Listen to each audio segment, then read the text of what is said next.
నమస్తే welcome to college TV. So నేను ఇప్పుడు ప్రజెంటు నందినగర్ ప్రాంతంలో ఉన్న మన రాష్ట్ర మాజీ ముఖ్యమంత్రి కల్వకుట్ల చంద్రశేఖరరావు గారి ఇంటి దగ్గర నేనున్నా. సో కొంత హడావిడి కనిపిస్తూ ఉంది.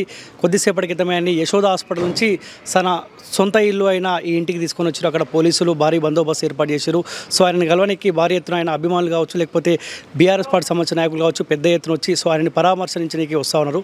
సో మీకు అందరూ తెలుసు, 2014 కంటే ముందు తెలంగాణ రాష్ట్రం ఉద్యమంలో సో ఎవరు అవునన్నా కాదన్నా కేసీఆర్ గారిది కీలక పాత్ర. ఉద్యమం చేసిండు, ముందుంచి నడిపించిండు, సకల జనులని ఏకం చేసిండు. ఎవరు అవునన్నా కాదన్నా సో ఒక లీడర్ పాత్ర వహించిండు, అది మాత్రం వాస్తవమే. సో ఈ నందినగర్లో ఏదైతే ఇల్లు ఉందో ఈ ఇల్లు వేదికగానే సో బీఆర్ఎస్ పార్టీ, నాడు ఉన్న టీఆర్ఎస్ పార్టీ ఉద్యమకారులు కావచ్చు, కీలక నేతలు, సో ఇప్పుడున్న పరిస్థితుల్లో ఉద్యమకారులందరూ దూరమైనారు. సో ఆనాడు ఉన్న ఉద్యమకారులు కావచ్చు, లేకపోతే సో తెలంగాణ రాష్ట్రం ఏర్పడాలని కోట్లాడిన వాళ్ళంతా కూడా సో ఇదే ఇండ్లు వేదికగా సో ఉద్యమాలు ఈ వేదిక ద్వారానే నిర్వహించిన పరిస్థితి.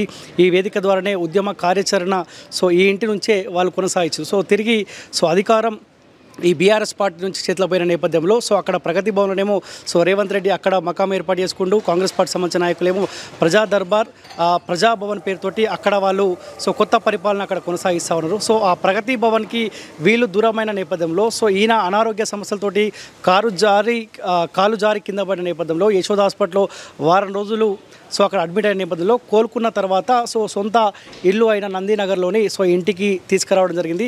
సో ఏదేమైనప్పటికీ బీఆర్ఎస్ పార్టీ సంబంధించిన నాయకులు ఒక మాట చెప్తా ఉన్నారు.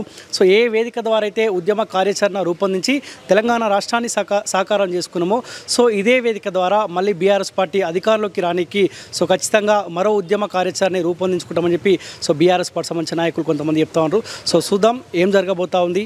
సో కేసీఆర్ గారు ఎవరు అవునన్నా కాదన్నా తొందరగా కోలుకోవాలి.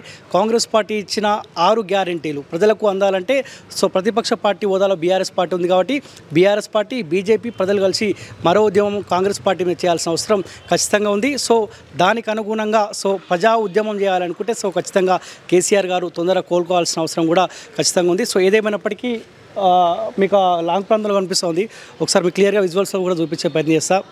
సో కాస్త అక్కడ హడావిడి కనిపిస్తూ ఉంది, అక్కడ మాట్లాడే పరిస్థితి లేదు కాబట్టి కాస్త మీకు దూరం నుంచి చూపిస్తూ ఉన్నా. సో ఈ బిల్డింగ్ కాకుండా ఇక్కడ ఏదైతే కన్స్ట్రక్షన్ బిల్డింగ్ అనిపిస్తూ ఉందో ఇది కాకుండా మీకు అక్కడ వైట్ బిల్డింగ్ అనిపిస్తూ ఉంది కదా, అదే బిల్డింగ్లో సో గతంలో ఇక్కడ నుంచే వీళ్ళు ఉద్యమాలు చేసినారు. ఉద్యమ కార్యాచరణ ఇక్కడ నుంచే రూపొందించిన నేపథ్యంలో సో ఆ పై ఫ్లోర్ ఏదైతే ఉందో అది రీసెంట్గా కన్స్ట్రక్షన్ చేసినట్టు తెలుస్తూ ఉంది.